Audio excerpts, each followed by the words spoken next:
Shalom, kita ketemu lagi. Saat ini kita akan membahas satu firman. Sebelumnya kita akan berdoa dulu.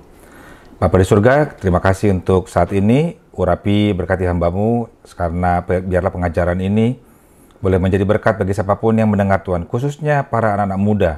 Bila Tuhan yang berbicara, hari-hari ini adalah kebangkitan rohani dari anak-anak muda ya Tuhan. Biarlah revival boleh terjadi atas mereka.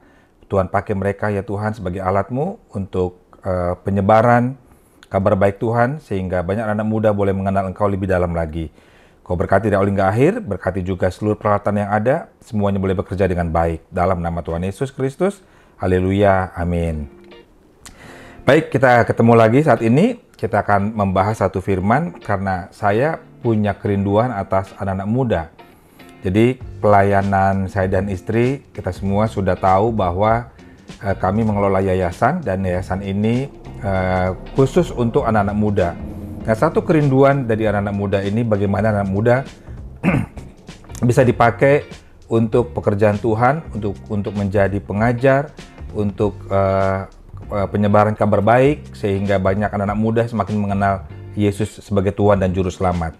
Ayatnya kita ambil dari 2 Timotius 2, ayat 2 sampai 5. Kita baca ya. Apa yang telah engkau dengar daripadaku di depan banyak saksi, percayakanlah itu kepada orang-orang yang dapat dipercayai, yang juga cakap mengajar orang lain. Ikutlah menderita sebagai seorang prajurit yang baik dari Kristus Yesus. Seorang prajurit yang sedang berjuang tidak memusingkan dirinya dengan soal-soal penghidupannya, supaya dengan demikian ia berkenan kepada komandannya. Seorang olahragawan hanya dapat memperoleh mahkota sebagai juara apabila ia bertanding menurut peraturan-peraturan olahraga. Nah, itulah ayatnya, 2 Timotius 2 ayat 2 sampai 5. Nah, sebelum ini kita bahas dulu ya, bahwa Timotius ini adalah orang yang dipersiapkan Paulus untuk menjadi gembala di tempat di mana Timotius diutus. Jadi Paulus itu menulis surat itu ada dua. Satu adalah surat kepada jemaat, misalnya kepada jemaat di Roma, di Korintus, di Efesus, di Filipi, itu ya, di Tesalonika. Itu surat Paulus kepada jemaat.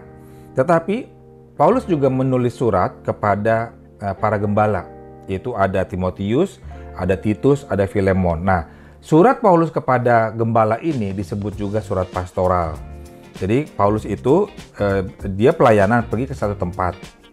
Dia membangun gereja, membangun jemaat.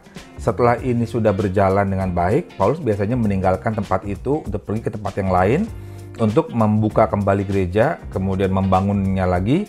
Setelah settle, setelah berjalan dengan baik, Paulus pergi lagi, begitu seterusnya. Nah, setiap kali Paulus itu pergi, meninggalkan, biasanya dia akan utus orang yang dia sudah persiapkan. Nah, salah satunya adalah Timotius. Nah, pada saat Paulus menulis surat pastoral ini, Paulus dalam penjara.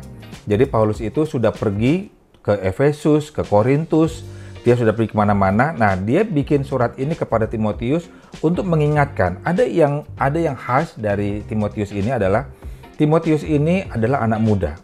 Makanya Paulus itu, kalau kita baca ya di 1 Timotius itu, Paulus itu berpesan kepada Timotius itu dibilangnya begini. Jangan karena engkau muda gitu ya. Jadi biarlah orang-orang bisa melihat teladanmu, kata Paulus ya. Jadi memang Timotius ini adalah anak muda yang dipakai Tuhan. Nah, kita kupas satu persatu dari ayat yang kedua. Apa yang telah engkau dengar daripadaku di depan banyak saksi, percayakanlah itu kepada orang-orang yang dapat dipercayai, yang juga cakap mengajar orang lain. Jadi Paulus itu orang yang cakap dalam mengajar. Paulus itu sekolah. Dia sekolah, dia mempelajari firman, walaupun dia dari sejak kecil sudah mempelajari tentang Taurat atau kitabnya Yahudi. Jadi Paulus itu diibaratkan adalah ahli Farisi. Jadi Paulus ini sangat menguasai sekali kitab dan juga adat-adat Yahudi, dan dipakai oleh Tuhan itu untuk memberitakan tentang Yesus kepada orang Yahudi dan non-Yahudi. Jadi ada dua-duanya gitu ya. Nah, sekarang lihat ya bahwa Paulus itu memberikan pesan kepada Timotius, dibilangnya begini kan. Timotius, engkau sudah dengar daripadaku di depan banyak saksi. Sehingga apa? Gunanya ini supaya Timotius itu melihat bahwa Paulus itu bukan cuma ngomong, tetapi ada orang-orang juga yang bisa membuktikan perkataannya, gitu ya. Nah, Paulus bilang kepada Timotius bahwa apa yang engkau dengar, percayakan itu kepada orang-orang, tapi orang-orang ini apa? Yang juga dapat dipercayai. Jadi kalau bahasa Inggrisnya faithful gitu ya. Jadi Paulus mengajar Timotius, mempersiapkan Timotius sebagai anak muda untuk menjadi pengajar, tetapi pesannya Paulus supaya Timotius juga mengajar lagi kepada anak muda lagi yang lain gitu. Dan orang lain itu adalah yang dapat dipercayai dan juga cakap mengajar. Ya, jadi itu syaratnya ya. Nah, jadi backgroundnya adalah bahwa Paulus itu pergi ke jemaat Korintus, ke jemaat-jemaat itu. Paulus melihat adalah begitu Paulus itu pergi meninggalkan pelayanan yang dia sudah bangun, itu mulai masuklah pengajar-pengajar sesat. Nah, pengajar-pengajar sesat ini tuh menjadi tantangan terbesarnya Paulus dalam pelayanan. Kenapa? Mereka lah yang membuat kacau balau. Mereka lah yang membuat jemaat itu jadinya bingung. Jadinya terjadi perpecahan di antara jemaat gitu ya. Nah, itulah yang Paulus ingatkan kepada Timotius. Nah, oleh sebab itu, di ayat yang kedua ini, Timotius itu sudah jadi, dia sudah dipersiapkan untuk dia menjadi pengajar. Nah, Paulus itu mau juga Timotius itu mengajar anak muda yang lain. Oke, nah jadi ayat yang kedua ini gini ya, saya punya kerinduan itu adalah bagaimana zaman ini informasi mengenai pengajaran-pengajaran itu sangat mudah didapat dan sangat banyak beredar di media-media sosial, baik di channel YouTube, di Instagram, di Twitter, di mana-mana gitu ya, sehingga bisa membuat anak-anak muda ini bingung. Bingungnya apa? Yang mana yang benar gitu. Nah, sementara keadaan ini sebenarnya sama persis dengan keadaan pada saat di zaman itu. Bahwa di zaman itu Paulus datang, dia mengajarkan sesuatu kebenaran, kemudian Paulus meninggalkan, masuklah pengajar-pengajar sesat. Inilah yang membuat jemaat itu bingung. Jadi kalau baca di Korintus nantinya gitu ya, kemudian juga di Timotius itu dikatakan bahwa mereka-mereka itulah yang membuat bingung. Mereka-mereka itulah yang akhirnya membuat perpecahan. Nah, untuk melawan mereka itu tidak bisa mereka itu diusir. Tidak bisa mereka itu dihambat atau dihabisin, itu nggak bisa. Apa yang bisa dilakukan? Harus dilahirkan pengajar-pengajar baru yang mana mereka secara teologianya kuat. Nah, masalahnya adalah tidak semua orang sekolah teologi ya, betul? Nah, jadi dalam hal ini saya punya kerinduan. Oleh sebab itu kalau nanti lihat dari YouTube saya mengenai kesaksian saya membangun yayasan ini, kenapa saya sekolah? Sekarang saya baru paham bahwa pada saat itu Tuhan itu mengatakan kepada saya kalau saya sekolah, maka fondasi pelayanan saya menjadi kuat. Nah, dengan saya sekolah ini, pengetahuan saya terhadap firman Tuhan, terhadap teologi, terhadap Alkitab, itu juga semakin dalam. Oleh sebab itu apa? Karena saya sekolah, saya harus mengajar. Jadi saya ini termasuk adalah perkataan seperti kata Pak Paulus bahwa saya sudah mendengar, saya sudah diajar di depan banyak saksi. Sekarang percayakanlah itu kepada orang-orang yang dapat dipercayai, yang juga cakap mengajar. Nah, makanya di dalam Komsel yang saya pimpin, itu selain saya sharing firman, saya juga mempersiapkan anak-anak muda untuk menjadi leader. Jadi saat ini sudah ada 2 anak muda, 1 wanita, 1 pria. Jadi mereka ini sudah memimpin Komsel, walaupun memang jemaatnya ya antara 7 sampai 10 orang lah, ya berganti-gantian, ada yang hadir, ada yang enggak. Nah, cuma mereka ini cara mendapat bimbingannya bagaimana? Jadi kalau mereka misalnya Komsel hari Jumat, masih 2 minggu sekali ya di hari Jumat. Nah, biasanya tuh di hari Rabu mereka itu sudah bikin draft bahwa firman Tuhan yang mana yang mereka akan bahas. Nah, setelah itu mereka akan telepon saya dan kita akan diskusi. Saya ajarkan kepada mereka bahwa ayat itu background-nya apa, konteksnya apa. Karena kalau kita membahas firman Tuhan, selalu melihat dari background dan konteks gitu ya. Nah, saat ini mereka itu sudah mungkin ada sekitar 2 atau 3 bulan saya bimbing. Dan kalau ditanya kepada mereka apa yang beda? Yang beda adalah kata mereka jauh lebih percaya diri saat mereka membawakan firman itu. Kalau sebelumnya Mereka bisa mengira-ngira, mereka bisa mempersepsikan sendiri, mereka bisa mengartikan sendiri, mereka bisa menafsirkan sendiri. Nah, setelah ini mereka udah nggak bisa lagi. Saya memberikan bukunya, kemudian saya juga mengajarkannya bagaimana cara ngupasnya. Kemudian yang paling penting adalah bagaimana mereka mempersiapkan atau sharing firman dari tematik menjadi secara ekspositori. Nah, ini perbedaannya besar sekali. Kalau tematik artinya begini kan, mereka punya ide temanya apa ya yang mau dibahas. Kemudian mereka mencari ayat-ayatnya. Nah, saya katakan kepada mereka, itu agak sulit buat dilakukan, apalagi tema itu tidak akan banyak. Nah, mulai saya ajarkan kepada mereka itu adalah secara ekspositori, artinya begini. Mereka sebagai pengajar, mereka sebagai ketua komsel, mereka itu harus baca firman setiap hari. Nggak boleh nggak. Ya, setiap hari. Nah, pada saat mereka membahas firman setiap hari atau membaca firman setiap hari, dan harus pagi saya katakan, itu Tuhan akan mengajarkan mereka mengenai firman itu apa. Artinya, bisa lewat pengalaman, bisa lewat hikmat.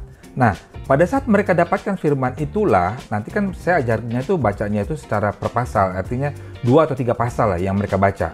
Ya, karena bacanya secara urutan, nah disitulah mereka akan mendapatkan bahwa satu perikop ayat itu, atau 2 atau 3 ayat, atau 3 atau 4 ayat gitu. Nah, itulah yang mereka akan kupas. Nah, itulah yang disebut ekspositori. Itu ya. Nah, jadi di sini itu secara ekspositori itu adalah bagaimana membahas firman Tuhan itu secara berurut. Jadi urutan, kemudian dikupas satu persatu. Nah, seperti yang saya lakukan ini. Nah, itu akan lebih mudah buat mereka. Mudahnya di mana? Mudahnya adalah bahwa mereka tidak perlu memikirkan tema, tetapi ayat mana atau hari apa yang Tuhan gerakkan untuk mereka sharingkan, mereka akan sharingkan. Jadi intinya adalah nantinya di dalam diskusinya, diskusi kelompoknya itu ya, diskusi komselnya, karena komsel itu harus 2 arah. Ya, nah itulah yang membuat. Jadi Paulus katakan kepada Timotius untuk melawan para pengajar-pengajar sesat itu. Timotius dan Paulus itu tugasnya adalah membangun atau melahirkan pengajar-pengajar baru. Jadi kalau semakin banyak pengajar-pengajar itu tetapi dibekali dengan pengetahuan firman, itu akan membantu mereka untuk sehingga pendengar itu atau anak-anak muda itu semakin banyak mendengar hal-hal yang benar. Nah, itulah maksudnya tujuannya Paulus. Karena sekarang ini orang itu dikasih gelar pastor, tetapi pastornya itu hanya di Instagram. Makanya akhirnya jadinya disebutnya apa? Pastorgram. Bahwa mereka mendapatkan gelar pastornya karena followernya yang menyebut mereka pastor. Padahal sekolah aja juga enggak gitu ya. Nah, ini kan bahaya ya. Maksudnya mereka bisa mengambil ayat, mencomot-comot, dicocok-cocokin gitu ya, cocokologi. Nah, kemudian karena mereka ini public figure, mereka ini dikagumi, sehingga apa? Orang-orang yang mendengar dia, anak-anak muda ini bisa melihat dia ini, apa yang dikatakannya menjadi satu kebenaran. Padahal itu belum tentu. Itu belum tentu. Nah, oleh sebab itulah untuk supaya menyeimbangkan atau untuk supaya bisa membawa kembali anak-anak muda ini, makanya Paulus sampaikan kepada Timotius, lahirkan pemimpin baru. Nah, kemudian yang ketiga, ayat yang ketiga. Ikutlah menderita sebagai seorang prajurit yang baik dari Kristus Yesus. Jadi ayat 2 tadi, poin yang saya mau sampaikan adalah begini. Anak muda harus jadi pengajar. Jadi firman ini, aku sebut anak muda. Kalau engkau anak muda, mulailah tertanam di komsel. Tapi saat engkau tertanam di komsel, carilah pemimpin komsel yang punya background teologi yang kuat, sehingga engkau bisa belajar. Jangan cari orang yang pemimpin komsel yang hanya buat kumpul-kumpul, ketawa-ketawa, cekik-cekikan gitu ya. Ya itu bisa di mana aja, tapi yang dibutuhkan dari komsel adalah bertumbuh. Karena dengan bertumbuh itu rohani bertumbuh, sehingga pemahaman atau pengenalan akan Kristus semakin dalam. Ya, nah sebab itu poin yang pertama adalah anak muda harus jadi pengajar. Engkau harus jadi pengajar supaya engkau dipersiapkan untuk bisa membina atau mengajarkan anak-anak muda yang lain dan mempersiapkan mereka melahirkan kembali anak muda lagi untuk menjadi pengajar. Sehingga makin banyak anak muda yang kenal Tuhan. Nah, ayat yang ketiga tadi, ikutlah menderita sebagai seorang prajurit yang baik dari Kristus Yesus. Poin yang kedua adalah, kalau Anda anak muda panggilannya adalah pengajar, panggilan sebagai pengajar itu siap untuk menderita. Tapi menderita di sini adalah begini, yang paling bisa nyata adalah ditolak oleh anak muda, digosipkan, kemudian apalagi ya, diomongin itu ya. Nah, membangun komsel tetapi anggota komselnya nggak datang, atau seandainya datang cuma 1 atau 2, itu nggak jadi masalah, karena kalau Anda terpanggil untuk menjadi pengajar, menjadi ketua komsel, siapkan hati aja, siapkan hati. Nah, saat engkau siapkan hati itu biar Tuhan nanti yang akan kirim jemaat-jemaatnya. Yang penting engkau hidup benar. Apa yang engkau sampaikan itu adalah firman Tuhan, adalah suatu kebenaran. Nah, pada saat engkau menderita, Tuhan pasti akan menemani. Karena ayat yang ketiga dibilang adalah seorang prajurit yang baik itu ikut menderita bersama dengan Yesus gitu. Karena waktu Yesus pelayanan pun juga dia ditolak, dia difitnah. Nah, saat engkau menjadi pengajar juga sama. Panggilan pengajar siap untuk menderita. Sekarang lihat ayat yang keempat. Seorang prajurit yang sedang berjuang tidak memusingkan dirinya dengan soal-soal penghidupannya, supaya dengan demikian ia berkenan kepada komandannya. Nah, ayat yang keempat ini adalah poin yang ketiga. Jadi poin yang ketiga dikatakan adalah engkau anak muda, saat engkau terpilih untuk menjadi pengajar, maka engkau harus menghargai otoritas yang mau taat saat diperintahkan oleh mentor atau atasan. Karena engkau sebagai anak muda tertanam di komsel, engkau sedang dipersiapkan untuk menjadi pengajar. Oleh sebab itu apa? Mentor mula atasanmu. Jadi engkau harus belajar taat kepadanya. Apa yang dibimbing, apa yang diarahkan, apa yang diajarkan, engkau coba untuk taat. Dan engkau jangan terlalu pusing sama hal yang lain. Karena disitu dikatakan adalah engkau adalah seorang prajurit. Kenapa dikatakan prajurit? Engkau yang siap untuk dikirim ke dalam medan perang. Medan perang apa? Medan perang di dalam pelayanan, di dalam komsel. Karena yang engkau lawan itu nantinya adalah pengajar-pengajar sesat yang tadi.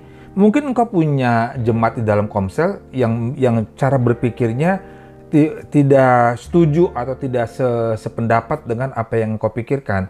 Nggak jadi masalah. Yang penting engkau belajar untuk tetap memberitakan firman Tuhan. Kalau ini nggak terjadi, misalnya 100 anak muda tersesat. Tetapi kalau ini diajar, paling tidak ada orang misalnya dari 175 ternyata mereka bisa kembali ke jalan yang benar. Nah, itu yang tujuannya. 25 memang dia yang memilih. Bahwa dia tetap memilih, dia tidak mau diajar, dia tidak mau sesuai dengan kebenaran. Kemudian ayat yang kelima. Seorang olahragawan hanya dapat memperoleh mahkota sebagai juara apabila ia bertanding menurut peraturan-peraturan olahraga. Jadi poin yang kelima, kalau tadi poin yang keempat, engkau adalah seorang prajurit. Engkau yang siap dikirim kemana engkau akan dikirim. Sama seperti Timotius, dia dikirim oleh Paulus untuk membangun atau meneruskan pelayanan yang Paulus tinggalkan. Nah, poin yang keempat di dalam ayat yang kelima ini adalah engkau itu diibaratkan sebagai seorang olahragawan. Olahragawan ini itu hidupnya disiplin. Coba lihat ya, olahragawan yang dia juara, yang dia meraih medali emas. Tanya sama dia, kata kuncinya pasti disiplin, nggak ada yang lain. Ya, disiplin dalam hal apa? Dalam latihan, dalam hidup, dalam aturan makan misalnya. Kemudian istirahat atau waktu tidur. Itu semua perlu disiplin. Nah, oleh sebab itu apa? Di ayat yang kelima ini dikatakan, engkau seperti seorang olahragawan. Jadi seorang olahragawan itu bahwa mahkota sebagai juara itu kalau engkau bertanding menurut peraturan-peraturan olahraga. Jadi sama nih, bahwa saat engkau itu menjadi seorang pengajar, memimpin satu komsel, engkau akan mendapatkan mahkota dari Tuhan asalkan engkau mengikuti peraturan-peraturannya. Nah, peraturan itu di mana? Di poin yang keempat tadi, bahwa ikutlah aturan main, yaitu apa? Firman Tuhan. Jadi firman Tuhan itulah sebagai aturan yang engkau harus ikuti terus. Supaya apa? Supaya hidupmu tetap ada di dalam jalurnya Tuhan. Engkau tidak melenceng kemana-mana. Jadi ini saya simpulkan, 2 Timotius 2 ayat 2-5 ini adalah pesan Paulus kepada Timotius. Pesannya adalah Timotius sebagai anak muda dipercayakan oleh Paulus menjadi seorang gembala. Tugasnya Timotius adalah untuk mengajar jemaat-jemaatnya. Karena lawannya saat itu adalah pengajar-pengajar sesat. Supaya jemaat-jemaat itu bisa kembali lagi ke rel yang benar, yaitu rel kebenaran firman Tuhan. Nah, setelah itu Timotius juga harus melahirkan pengajar-pengajar baru lagi yang dapat dipercaya. Kemudian apa? Yang cakap dalam mengajar. Ya, nah setelah itu sudah jadi, kemudian sama seperti saya, seperti itu panggilannya adalah membina anak-anak muda, melahirkan anak-anak muda yang bisa memimpin Komsel. Tetapi saat mereka memimpin Komsel, mereka tidak bisa dilepas begitu aja. Mereka nanti akan bingung, mereka nanti nggak tahu apa yang mau difirmankan. Oleh sebab itu, itulah pentingnya saya sekolah. Dan oleh sebab itu, kalau engkau sebagai pemimpin Komsel, ada baiknya engkau sekolah. Memang beda banget kalau misalnya antara sekolah sama yang nggak sekolah. Dulu saya juga sama begitu, saya pikir saya sudah paham firman Tuhan, ternyata enggak, jauh berbeda. Bahwa di dalam sekolah, apalagi saya ngambil yang S2, dapat bahasa Ibrani, bahasa Yunani, itu membahas bahasa aslinya. Jadi waktu sesuatu kata yang tidak dipahami, cek dalam bahasa aslinya, dalam kalimatnya, sehingga dapat satu pemahaman secara penuh mengenai apa yang disampaikan lewat firman Tuhan itu. Nah, itu salah satunya. Nah, sebab itu karena saya sekolah, makanya saya punya beban untuk anak-anak muda, melahirkan anak-anak muda yang bisa mengajar, yang cakap mengajar, yang dapat dipercayai untuk mereka bisa memimpin Komsel. Nah, saat mereka mau sharing firman Tuhan, saya sediakan waktu buat mereka, untuk mereka itu diskusi bagaimana cara mengupasnya, apa poin-poin yang mau dibahas, intinya apa. Nah, itulah yang akan membantu mereka. Nah, jadi firman Tuhan ini saya simpulkan adalah hari-hari ini juga sama. Hari-hari ini anak-anak muda dimanapun mereka berada, sangat mudah sekali untuk mereka mengakses informasi-informasi apa saja terkait dengan Alkitab di media-media sosial. Masalahnya adalah informasi-informasi itu apakah dapat dipercaya? Kebanyakan nggak dipercaya. Kenapa? Karena mereka tidak punya background perkuliahan atau mereka sekolah. Nah, oleh sebab itu, untuk itulah anak muda itu dibangun supaya mereka itu bisa menjadi pengajar. Saat mereka menjadi pengajar, poin yang kedua adalah panggilan pengajar itu siap untuk menderita. Ya, tadi sudah disampaikan apa yang menderitanya, yaitu siap untuk ditolak, siap untuk difitnah. Ya, karena Yesus sudah memberikan contoh. Bahkan Yesus itu sudah memberitahu, saat engkau dianiaya, ingatlah, aku sudah terlebih dahulu, kata Yesus. Nah, yang ketiga, karena engkau dibina, ada mentormu. Nah, yang ketiga adalah hargai otoritas, di mana engkau harus taat saat engkau diperintahkan. Jadi saat diajar, diarahkan, nah belajarlah taat. Saat diutus, belajarlah taat, dan jangan memusingkan hal-hal yang lain. Yang keempat, yaitu seperti olahragawan, ikuti aturan main. Olahragawan yang juara, itu mereka itu mengikuti aturan main. Mereka aturan mainnya apa? Disiplin dalam latihan, di dalam mengikuti perintah dari pelatihnya.